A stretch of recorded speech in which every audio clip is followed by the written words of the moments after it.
All right, that was cock, bomb, bruise, either tree falls in the forest. We apologize for that technical glitch there, but we're back. So, yes, we're still talking biodiversity and the Global Tiger Day. What role does Nigeria play in protection of tigers? I'm just going to give a recommendation from the standpoint of my environment, my wealth, because this is our topic for today. We're putting this directly to the River State government. I am aware that, or we are aware that sometime about 10 years ago, I started hearing about the elephant sanctuary in River State. That was during the administration of the Right Honorable Chibike Rotimi Amici. I was impressed because in 2016, I told you we started My Environment, My Wealth on radio. And as far back as 2016, when we were radio from Annie would call to say that there was an elephant sanctuary. I was really impressed. But the question is, are we progressing or retrogressing?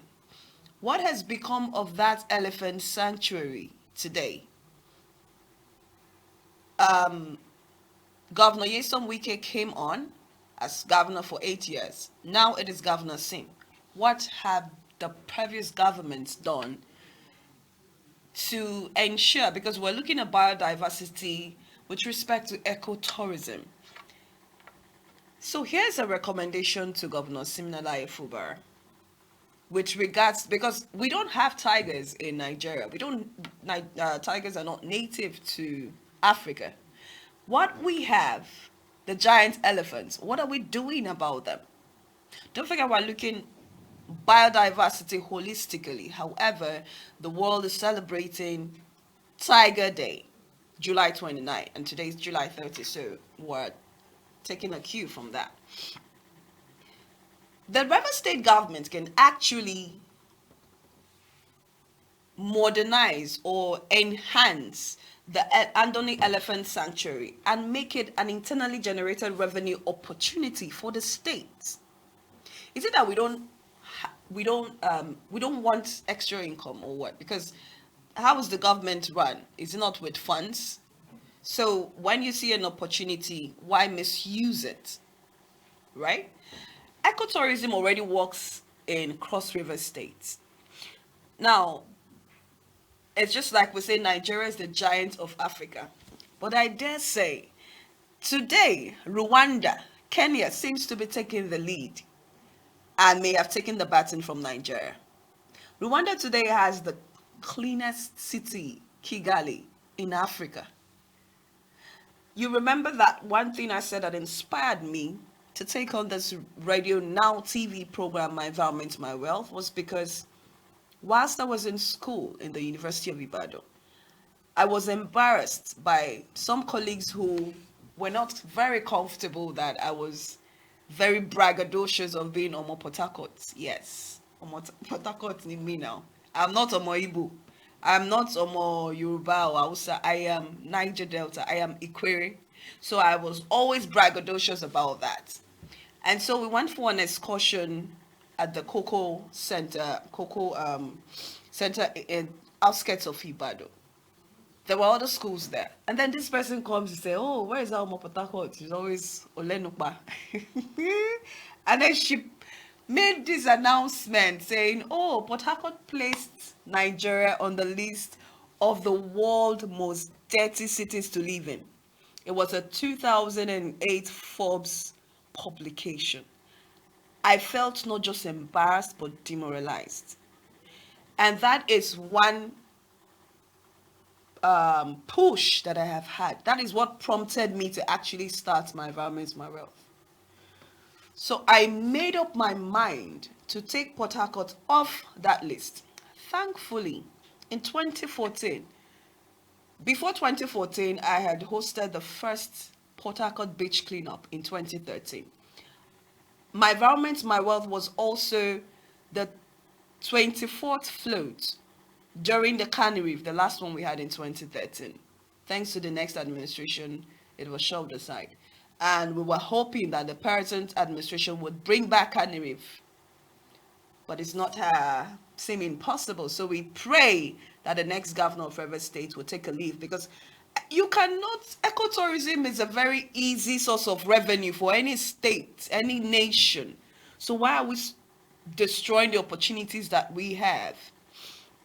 So in 2014, Governor Amechi, thanks to his innovative projects, Port Harcourt became the first city in Africa to become a World Book capital. I couldn't be more proud. I mean, I had to look for those sets, because then we were already graduated. I had to start contacting them and say, okay, since you want to publicize the negativities of Port Harcourt, have you seen that Port Harcourt is the first African city to actually become the World Book capital?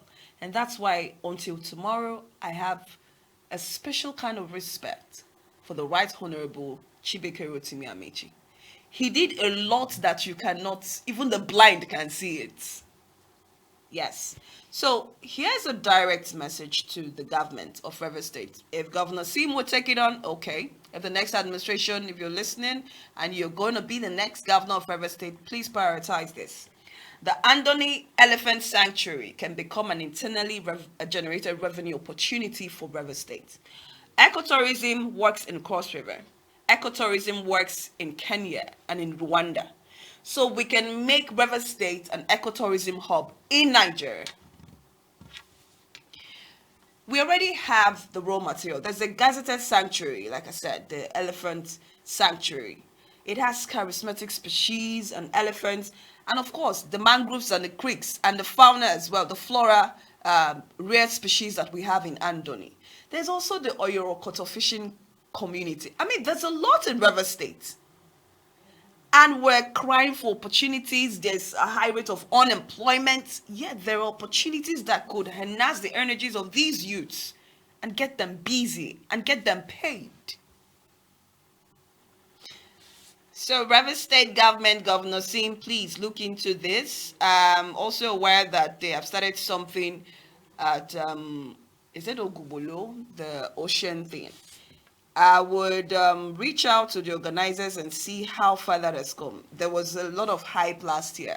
I'm still wondering how far, because I'm not seeing what I'm expecting on most of the hypes that we were receiving then. So yes, if this is done properly, it will become a sustainable IGR system stream for the state.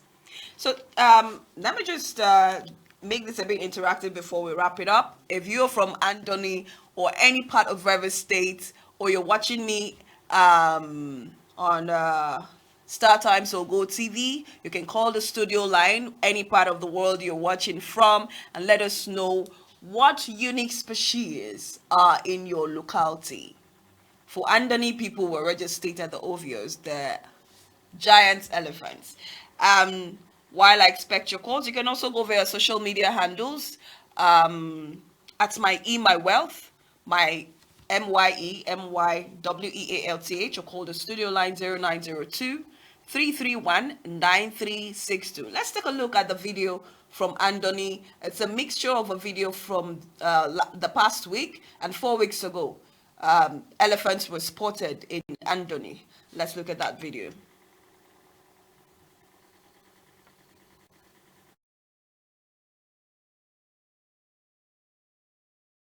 Go green, go green.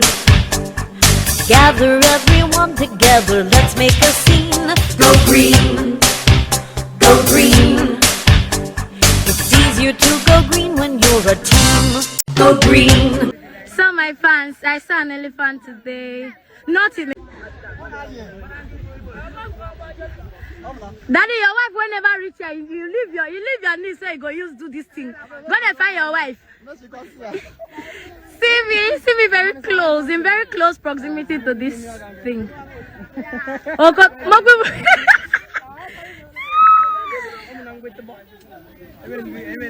so my fans, I saw an elephant today, not in a zoo, but in our local bush, like in my village. I don't see elephant for the first time. Not in a zoo. I've never been a fan of going to the zoo because I actually don't find it interesting. But I came home today and I saw a very big elephant.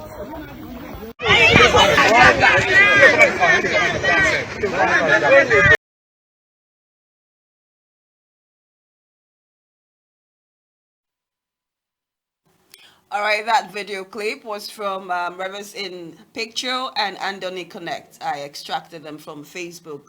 It's been going around social media, and a lot of media houses have been projecting that, and I'm quite impressed. So yes, biodiversity protection cannot be overemphasized. You see those elephants, the tusk alone, they cost millions.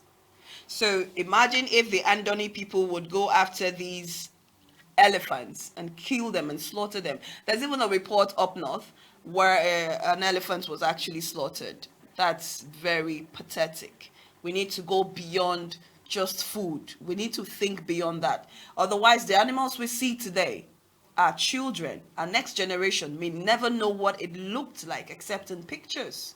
But it's good that they see these things live and interact with them, and that these things can raise offsprings for the future generation. The number to call 0902 331 9362. Should the Rivers State government invest in developing Andoni as an ecotourism destination? What are your thoughts on this? You can also send an SMS or WhatsApp on 0701 312 6558.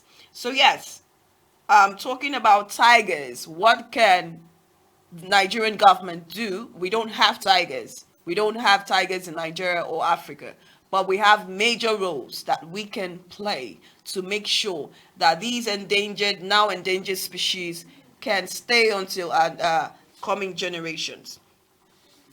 And it's very important that we preserve tigers. You know why? One tiger alone can roam on hectares and acres of lands. So when you preserve tigers, you are preserving forests. You are curtailing deforestation.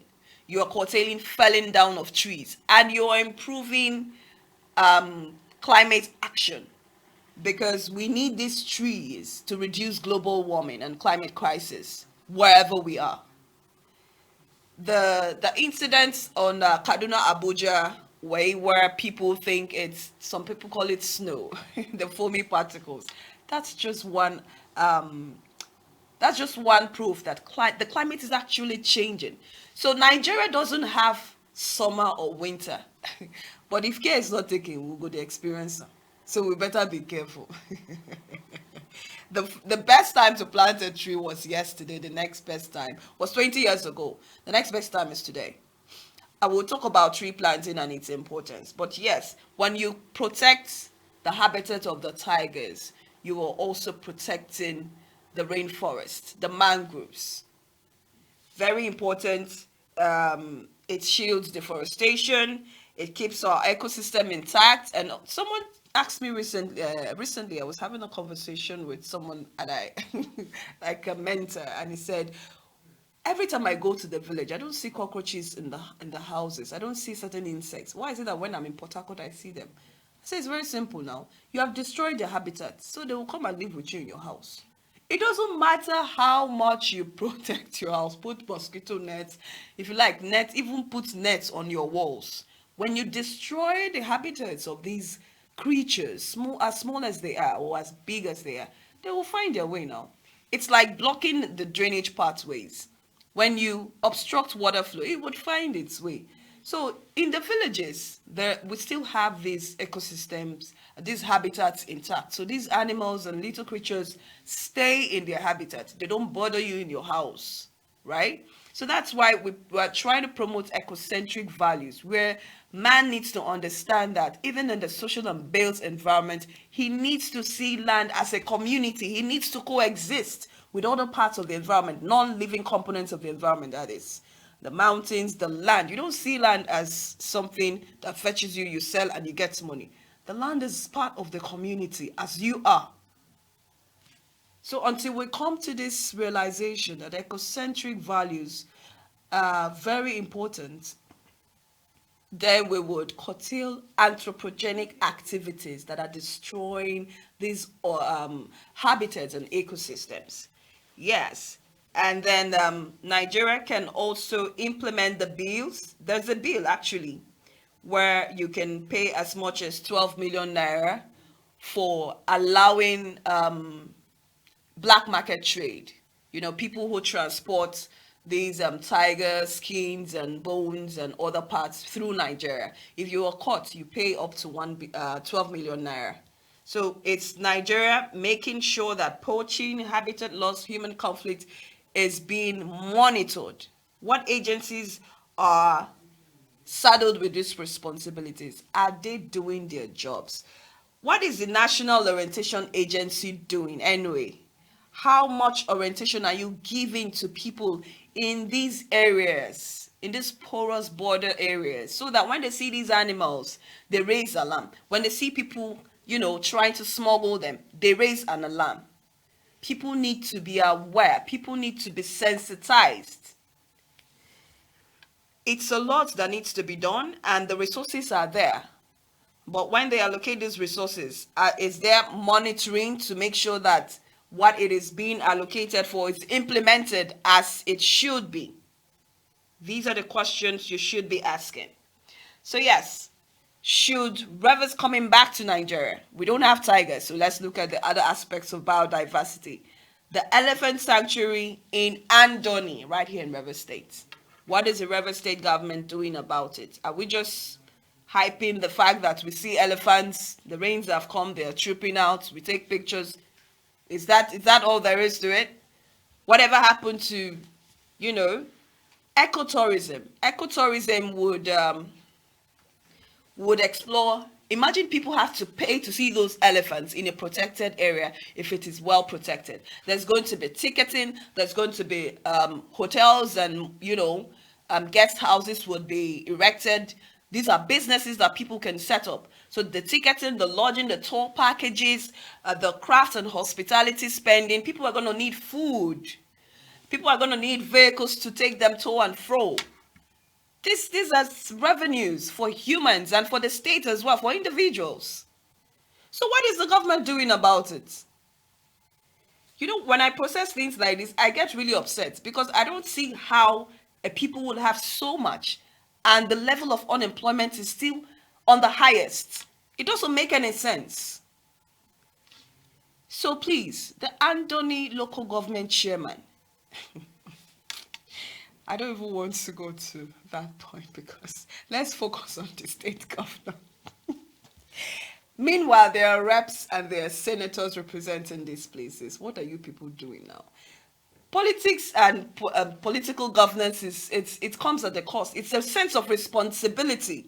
It's not just occupying an office and you're doing absolutely nothing. Okay. Sorry if I'm going overboard, but we need to stress this point so that those in these political offices would realize that they need to sit up. You don't just occupy an office, yes. So next week, we'll be having another interesting edition. We'll be talking big cats, which Tiger is a part of as well. And then we'll be sharing with you an event that happened in 2018, the World Wildlife Day, that was hijacked by a certain woman, Mrs. Victoria Ovunda. Yes, that series would cover that. So until I come your way again, do what you can. Whenever you see wildlife, please raise an alarm. Do not kill wildlife. It is unacceptable. You should be arrested, except that our government is doing, the implementation is very poor. Otherwise, people who slaughter those big fishes we see by the shoreline, they should be arrested, actually. If we take on our policies, if they are implemented and enforced, you should be arrested. This has nothing to do with I define food to chop. We have gone beyond that. So until I come your way again, don't forget that our city must be green, clean, and green. So give a hoot, don't pollute. You can't go green if you don't leave blue. My name is Wanne Afro Nelly. I'm going to leave you in the hands of the lyrics video of the first anti-littering song in Nigeria titled No Litters.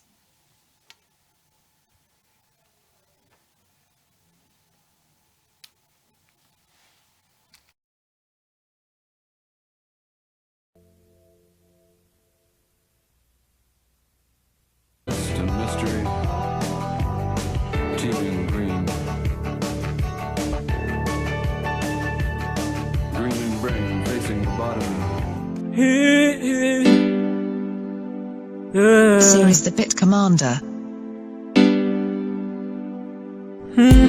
Pass me the mic, come on. Let me feel myself. Oh, no, no. Welcome to the garden, CT. Say the people steady walking. BZ, market men and workers. Grande, steady hustlers and bosses. Driving, don't litter. I say don't litter. I see you in the front seat, chilling with your driver, and you sip cold water. Side up on the window, you wanna throw it out straight into the gutter, huh? Don't do that. I say don't do that. Might not be London, but it's my bread and butter, and it might not be New York, but I love it like no other. Yeah, say I love it like no other. 1 time for my city, it's all clean. 2 times for the drainage, it's all free. 3 times for the scenery, so green. Yeah, we so green.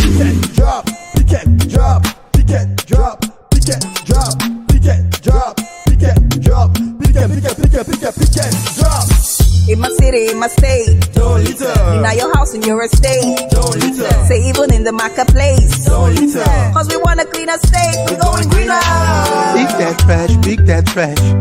Pick that trash, you will do you good. Pick that trash, pick that trash. Pick that trash where you leave your room. In the ghetto in the neighborhood. I see us for your daily food. Clean the gutters as you clean your gutters. Don't be lazy cause environment matters. Pick it, drop. Pick it, drop. Pick it, drop.